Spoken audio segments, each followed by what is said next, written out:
Joel Wendt here. More songs of a true-eyed brother.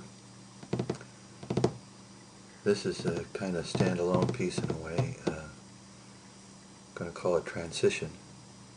I'm building a bridge from the material that was being called the True-Eyed Brother story to something that's going to be called The Structure of the World.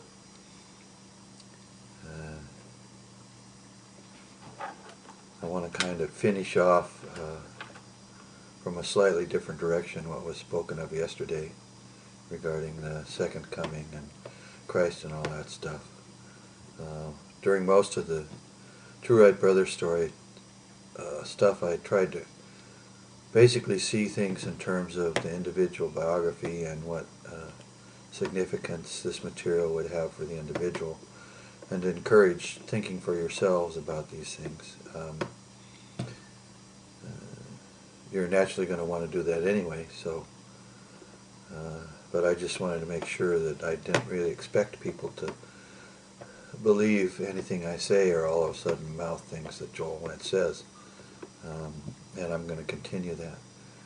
I did, however, want to sort of come at the Christ situation in a slightly different way. You remember I talked about the natural Christian and what I called other Christianity, which was connected to the stream of heretical Christianity, the kinds of thinking and stuff that the Roman Church wanted to suppress.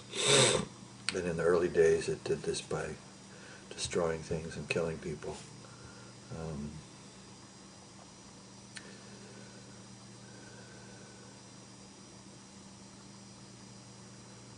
I want to talk somewhat about Christ again. Again, this is not the idea that is conventional among people who use that term. Remember, Christ is just the noise that I make with my mouth. The question is, in reality, is what is there such a being, and what is its nature and its relationship to us? And how do we go about knowing that and understanding that? And those are important questions. To my experience, the following matters can be said to be true, but I'm not saying them as an authority, so you'll believe me. I'm saying them to represent correctly my own particular point of view. The divine mystery is complicated. To talk about Father, Son, and Holy Spirit is a great mystery within Christian religion, and there's been a lot of arguments, and we haven't even started dealing with those issues, because the fact is not only is there a Father, Son, and Holy Spirit, but there's a Mother, Daughter, and a Holy Soul.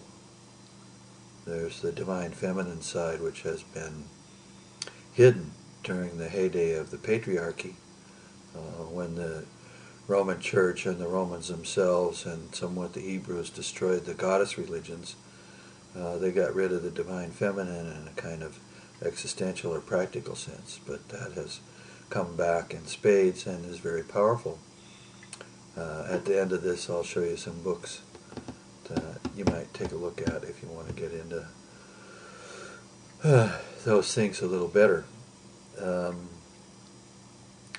In any event, to tie this into the Hopi oral history and prophecy, they use the term the Creator, and they have a very definite idea that you can appreciate in this. They look at the world and they see it created by divine beings, and they talk about a single personality, the Creator, and they've had meetings with that. So what is this Creator being? Well, even in the Hindu religion, for example, and in the Vedas, there's references to Creator beings.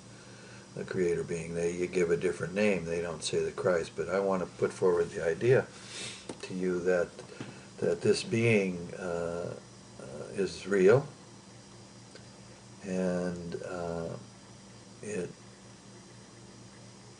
loves us, and we can experience directly in our biographies this love, although, as you know, there's a thing that humans do that they call tough love.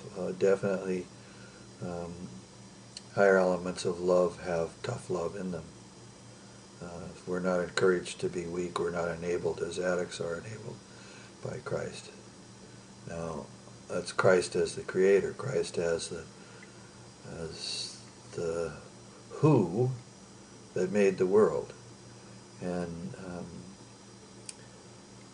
as the time approached when the events that happened 2,000 years ago in Palestine happened, what was happening in the spiritual worlds, in the invisible world, in the sense that we don't see through the veil of the senses. We are in this time born into a kind of prison of the senses, which is important to us psychologically and for our development.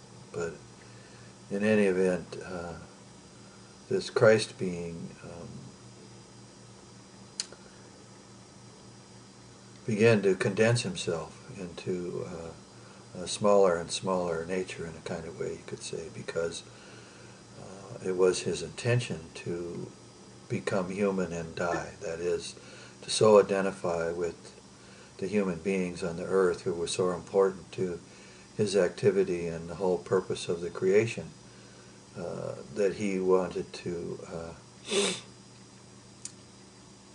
experience what we experience, to experience a human life and to go through death. And of course this is a very complicated thing. It's not a simple thing. And people in the future are going to slowly redefine their idea of God and the pictures they have of this mystery. But in any event, when Christ died on the cross, he died as a God who had sacrificed his divinity to become human.